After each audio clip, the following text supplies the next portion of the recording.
Hello my dear friends, मैं कनुप्रिया आप लोगों के लिए फिर एक कहानी लेकर आई हूँ, शक। तो चलिए स्टार्ट करते हैं।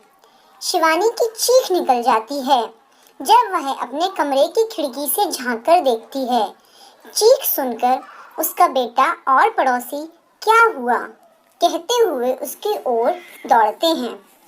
शिवानी खिड़की पर लगे कांच में जोर जोर से हाथ मारकर चीख रही है, ये क्या किया तुमने, ये क्या किया। इतने में पड़ोसी लड़का अंशु और बेटा रवि आ जाते हैं। अंशु बिना समय गवाए कांच की खिड़की को तोड़कर अंदर जाकर गोपाल को फांसी के फंदे से उतारता है। देखता है कि अभी गोपाल की सांसें चल रही हैं। वो फटाफट उसे हॉस्पिटल लेकर भागते हैं। शिवानी सभी घर वालों को फोन कर देती है। सभी घर वाले वहां आ जाते हैं। सबकी सांसें अटकी हुई हैं। शिवानी बदहाल आंखों में आंसू लिए खड़ी है। बेटा रवि वो तो एक सेकंड के लिए भी चुप नहीं हो रहा, बस पापा पापा चिल्ला रहा है। इतने में डॉक्टर आते हैं और बताते हैं कि गोपाल खतरे से बाहर है। आप लोग थोड़ी देर में उनसे जाकर मिल सकते हैं। बहन शिवानी से पूछती है कि ऐसा क्या हो गया जो भैया को इतना बड़ा कदम उठाना पड़ा। शिवानी कहती है, काश दीदी मुझे पता होता कि आखिर उनके दिमाग में चल क्या रहा है। कुछ दिनों से खूब शराब पीकर आते हैं। मैंने कई बार पूछने की भी कोशिश की, कुछ बोलते ही नहीं और नजरें फेर लेते हैं। न जाने क्या बात है, बड़े चुप चुप रहते हैं। उन्हें कौन सी बात अंदर ही अंदर खाए जा रही है, मेरी तो कुछ भी समझ में नहीं आ रहा। और अपने आंसू पोंछते हुए गोपाल से मिलने अंदर जाती है। उसके साथ सभी घरवाले भी जाते हैं। गोपाल का एक हाथ उसकी माँ ने, दूसरा उसकी बहन ने और पत्नी पैरों तले खड़ी है। बेटा अपनी दादी के पास खड़ा है। सबकी आंखें आंसुओं से भरी हुई हैं। माँ कहती है, क्यों किया तूने ऐसा, एक बार भी हमारे बारे में नहीं सोचा। बहन कहती है, भैया आप तो मुझे सब बात बता देते हो, तो मुझे ही बता देते अपने मन की बात। गोपाल कहता है, मैं ठीक हूँ, तुम सब क्यों रो रहे हो अब। रवि अपने पापा के सीने से लिपटकर खूब रोता है। ये देखकर गोपाल की आंखें भी भर आती हैं। माफ कर दो, मुझे नहीं पता कि मुझे क्या हो गया था। रवि अपने पापा के आंसू पोंछता है। तभी वहां उनका पड़ोसी अंशु रवि के छोटे भाई कृष्णा के साथ आता है और गोपाल से गोपाल की तबीयत के बारे में पूछता है। गोपाल कहता है, मैं ठीक हूँ। दरअसल गोपाल और शिवानी की शादी को 10 साल हो गए हैं। इनके 2 बच्चे हैं, बड़ा बेटा रवि और छोटा बेटा कृष्णा। कृष्णा भी 2 साल का है। ये दोनों पति पत्नी प्राइवेट स्कूल में पढ़ाते थे, लेकिन पिछले साल जब 69,000 शिक्षक भर्तियां आईं, तो उसमें शिवानी का सुपर टेट बहुत अच्छा गया। किस्मत से उसकी बहुत अच्छी रैंक आई और उसकी प्राथमिक विद्यालय में नौकरी पक्की हो गई। 6 महीने पहले उसकी हसनपुर में ज्वाइनिंग थी।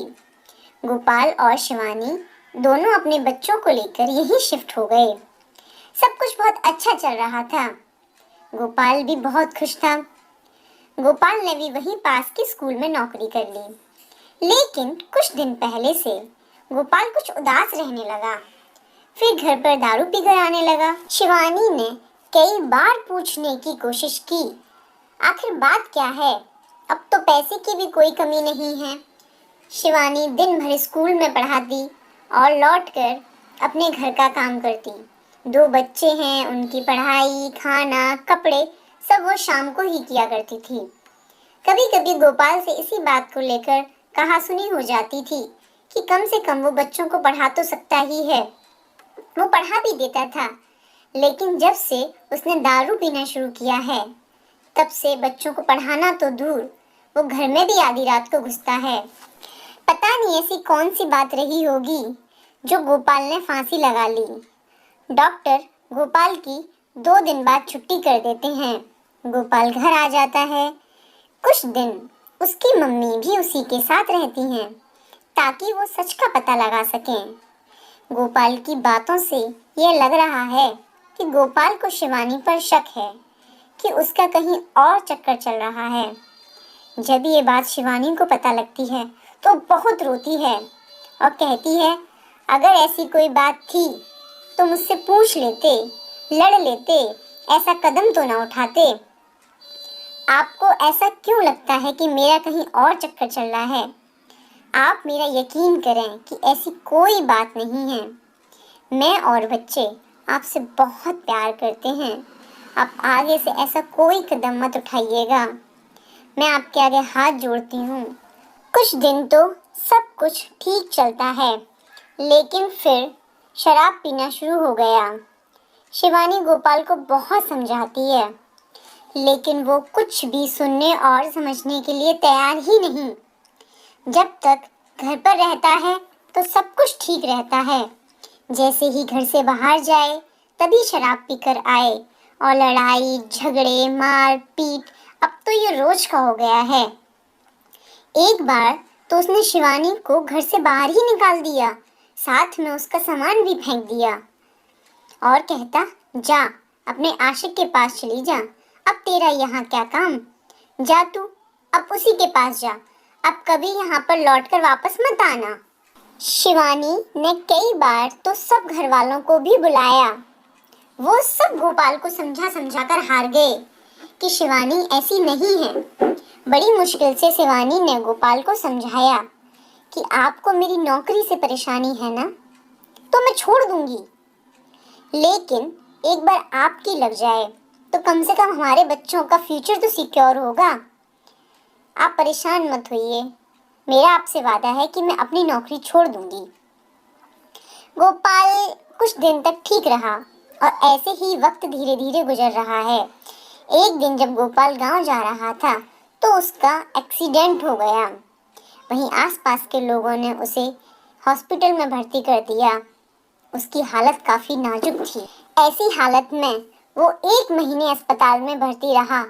शिवानी उसे हौसला देती कि सब ठीक हो जाएगा, लेकिन गोपाल ने अपनी ज़िंदगी से हार मान ली। वो अब जीना ही नहीं चाहता था।